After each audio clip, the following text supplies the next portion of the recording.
So for those of you who don't know, Görkem is the co-founder of Fal AI, but much, much, much more importantly than that, he is the high school friend of Enis. So that's the only reason he's here.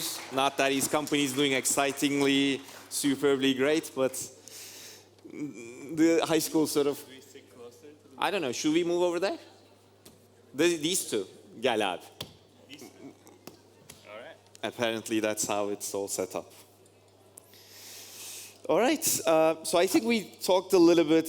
Hi again, by the way. Yeah, exactly. We did a similar version of this earlier. Exactly, about some of these sort of in the morning, but you know, for the crowd, do give an overview of both the sort of we do have more time this time, so there's the element of memleket nere, and then you know your background, what you did in the past, and then we can move more into what Fal AI does as well. Of course. I'll start by introducing myself, and then we'll get to Fal and all the nice questions.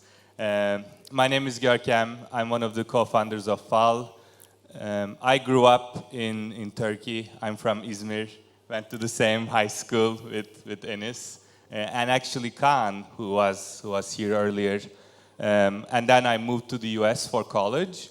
And I moved to San Francisco right after that. And worked for Amazon for 8 years almost. And then after COVID, I would say, my co-founder Burkay, he was also working at Coinbase at the time. He decided to quit his job, and then shortly after I joined him, and we decided to start Fal. Yeah. And back then, Burkay was in New York, right? Burkay was actually in San Francisco all the time. Oh, okay. And then during COVID, he moved to New York for a bit, and then he moved back. Okay, got it. Cool, and then let's dive into Fal. So what does it mean to be the core infrastructure for AI-driven media creation? Yeah, so our company tagline is generative media platform for developers. So let's try to dissect that into different pieces. We call it generative media because we specialize on running image, video, and audio models. Mm-hmm. So they're very related to each other. So we call that whole vertical generative media. And then we are developer-centric. We are a infrastructure company that people can run their own models, also access existing models we have on the platform as APIs. I love building for developers. Mm-hmm. I believe this creates so much leverage because you build something and then hundreds of developers build other products on it, and then the impact multiplies. I think it's a great way of scaling your work and reaching to millions and billions of people. So maybe dive deeper a little bit into what focusing on generative media means. What do you guys do, and why focus only on kind of video, audio, and not sort of the market? I'll start with how we navigated this market and ended up here. So when we first started the company, there were no large models, there were no LLMs, there were no stable diffusion. But shortly after, the whole world changed. First, I think it was stable diffusion. First, it was DALL-E 2, and then stable diffusion, and then ChatGPT in very short period of time. They were released, and at the time, no one really, not even in the big companies, had a good way of running these very, very large models. Mm-hmm. For two reasons. One, the model was very big, so it didn't fit into the memory of certain machines. So you needed GPUs to actually run them. And also, the speed was slow, so you needed the GPU compute as well to parallelize the execution as much as possible. And none of the big clouds were ready for this demand at the time. And there were a lot of trade-offs developers had to choose from to run inference, and there were no best practices or runbooks for it. So we thought this was an amazing idea to start a new company because there is no incumbent. We are not stealing market share from anyone. It's a complete new market and off to the races. No one is an expert on it. We had a small, smart team, and we thought we could create a difference here. Some of our earliest customers actually were more on the consumer AI side, so they care about running Stable Diffusion at the time. It's actually such a coincidence that both Stable Diffusion big image models and LLMs became popular at the same time, but it's actually quite different technologies. Both are big neural networks, but one of them is a diffusion model and the other one is autoregressive. So we specialized on running diffusion models as fast as possible. The market kind of pushed us that way because some of our first initial customers needed that, but also our competitors and similar companies focused on LLMs thinking that this might be a bigger idea. So first, we had a technical advantage. We used that to become a market leader, and then we decided, all right, we have to make all of our branding and name and everything around it. So we coined the term generative media, and now we try to be the leader in this vertical. Got it. And let's talk about some numbers to sort of put this into perspective. So you have like 1.5 million developers on the platform, more than 250K monthly active users, 100 million images, videos or audio snippets created every day, and you're close to or a bit over 50 million run rate ARR, yes, right? Exactly. So that's quite a growth. Like, how much was the ARR a year ago, let's say? A year ago, in like February, when we were doing our Series A, I think it was like close to 2 million. Yeah, right? Right? Like it was maybe 2 million, so maybe it's like right there. 2 million to 50 million ARR in 1 year. in a year, pretty much. Yeah, that's some crazy growth. Yeah, I mean, AI revenue is interesting. So, first of all, AI is expensive, right? One of the reasons why this number is high, because things are expensive. At the end, we are running GPUs. It's not cheap to do that. But on the other side, you know, it must be creating so much value that people are willing to pay that extra amount, right? So, you know, it's a new type of company building with like people reaching these high revenues in a very short period of time. But in a way, it's a completely new market, and we are trying to grab as much mind share, as much enterprise contracts, as much leadership we can get in this market. And it's like, exactly like you say, it's crazy that you can reach 50 million ARR, and you guys, at the time that you were growing, you didn't have a sales team. This was pretty much a founder-led sales, which never happens in, like, I don't know, SaaS enterprise, for example, right? So you had no sales team until very recently, if I remember correctly. Yeah, exactly. So actually, during our Series B, we still didn't have a sales team, and that was the biggest criticism or like feedback we got. We were proud that we could do all of this with just founder-led, but our investors or potential investors thought, okay, they want to invest into a machine where the outcome is kind of predetermined. They want to see, okay, with 10 salespeople, you could do this much sales. So if we increase that to 50 salespeople, we want like 5x more, right? They want to see that, so they want their money to be put on good use. Finance guys, so it's exactly. always that kind of a... But the market is so new, and there's so much demand. It's actually, you know, easier to sell. Product sells itself. We actually have a sales advisor that helped us a lot to, you know, put things in perspective. And the example he used is, okay, it's basically 1970s. We are in Palo Alto, and we are buying houses. That one is at $30,000. That one's 50. That one's 100. Doesn't matter. In like 30 years, they're all going to be $5 million. So we need to grab as many of them as possible. Yeah. Got it. So that's how we went about selling.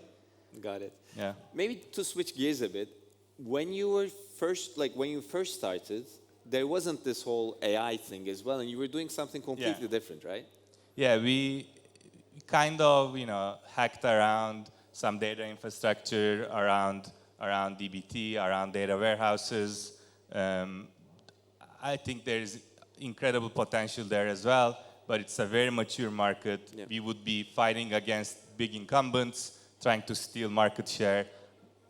But in this case, we had the option to define a vertical, define a category, and be the beachfront property there. If Yeah, if we could obviously, be. like Yes. it worked incredibly well. But what I'm always curious about is how did you think about making that pivot? You know, how did you build enough conviction? Because you guys actually did spend a lot of effort and time into building that data warehouse, infra, DBT, etc. So it's a big sort of pivot to do. You have to be quite courageous about it. So what was the sort of the inflection point One for thing, you guys? the early team, me and Burkay, one thing we are really good at is heat seeking. I think being in San Francisco helps a lot.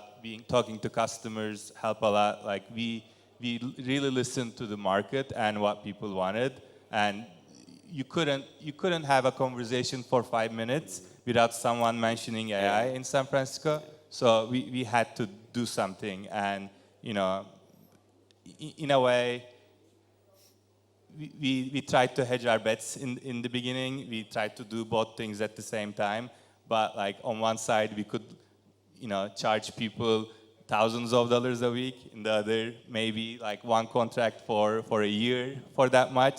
And then after seeing how much revenue is increasing in one of them, it was pretty obvious for us to go with AI. So that we talked about this morning a little bit as well. But being in San Francisco, that's also a good sort of topic to jump on. Yeah. You are a huge proponent of being located there from a business perspective.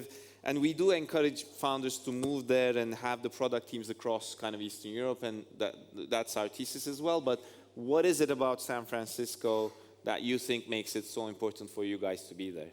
So the example I gave this morning, I think it's very, very powerful.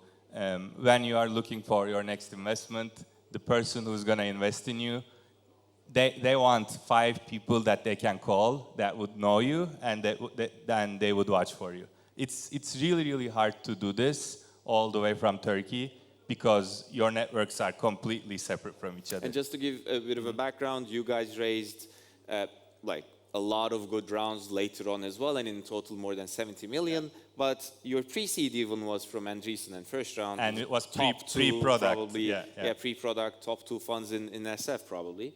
So being there and networking with them helped us, is what I understand, right? It is, you know, my upstairs neighbors, one of them works at Andreessen, the other works at Bessemer. Like, maybe it's a coincidence, maybe not, but like you create coincidences like this only by living in San Francisco. One other example I would give, this was after our Series A or during our Series A. We posted something on Twitter, and Guillermo from Vercel DM'd me and like asked me about the product, and it like retweeted it, and then got a bunch of views, and he invited me to his office to work on like a Vercel integration or something like that. And then like I live 10 blocks away from the office. I literally walked there the next day. You know, we sat down together for 2 hours. Like I showed him around the product. We talked about other things.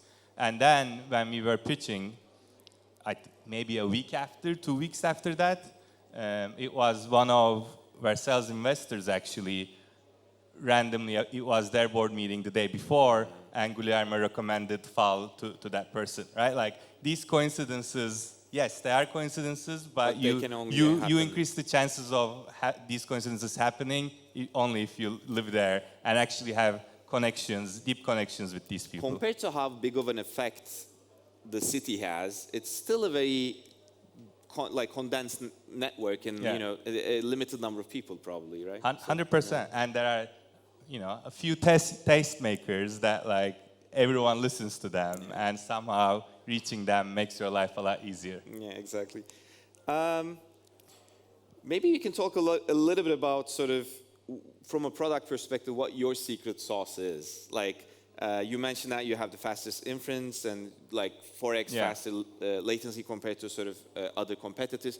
How were you able to accomplish this? Like in general, like either due to the team or in the beginning, like hyper focus on a specific problem that was measurable, right? Like I think it's really important because inference speeds, you can easily measure them. People have rankings online. There are, you know, websites just randomly rank you, and being number one there is very obvious. Like if you are number one there, like because you were measured well. So working on a measurable metric early on and obsessing over it gave us the technical edge.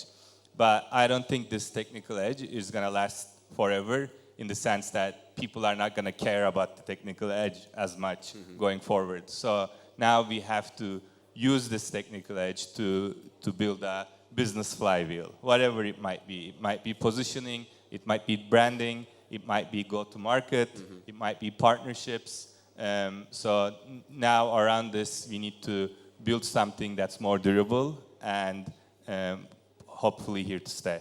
So you're trying to create non-product, non-technical modes around sort of others. I think it's time to do that. Got it. Cool. What keeps you up at night nowadays? One way or the other, our sector is incredibly competitive. We don't have a single competitor that's still hyper-focused on generative media as much as we are.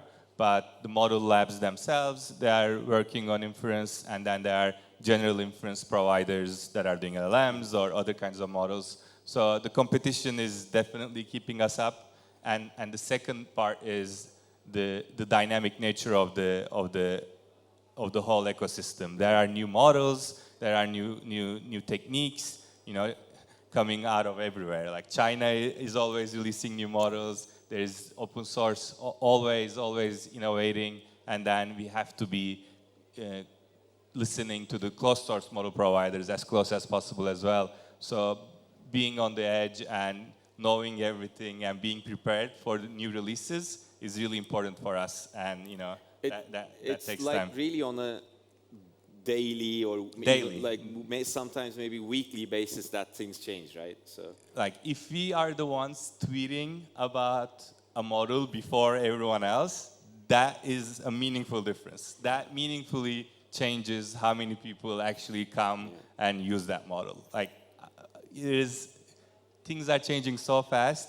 Small differences like that matter so much. And in order to be able to do that, probably to have access to that once again, exactly. You have to be in that. You have to be in the know. Yeah. Maybe a final question. What's next for you guys? Like in 2025, what are the targets? Either like, I don't know, product-wise, revenue-wise, focus-wise, by the end of this year, let's say. Yeah. So when we did our Series B in November, the revenue of video models was only 5%, and now it's 18-20%. I believe this is going to be majority of our revenue. So, and then video model inference is much harder problem. So we are spending a lot of our time, working with foundational video model companies, consulting them on how to train their models so that inference can be cheaper and easier. And then the architectures that we see out in the open, we are trying to increase the efficiency of our inference engine to run video models as fast as possible. So we believe this is going to be really important for us to grow, double, triple our revenue. But also on the image side, exciting new developments are happening too. ChatGPT's new image editing capabilities are very interesting. We know a couple labs already trying to train similar models. So we'll be adding those type of capabilities to the either existing image models or brand new image models as well. Got it. Yeah. All right, great. So focusing more on video, growing revenue and by 3x, new capabilities, and then new capabilities. Yeah. Thanks, Görkem. All right. For taking the time. Of course. Eyvallah abi.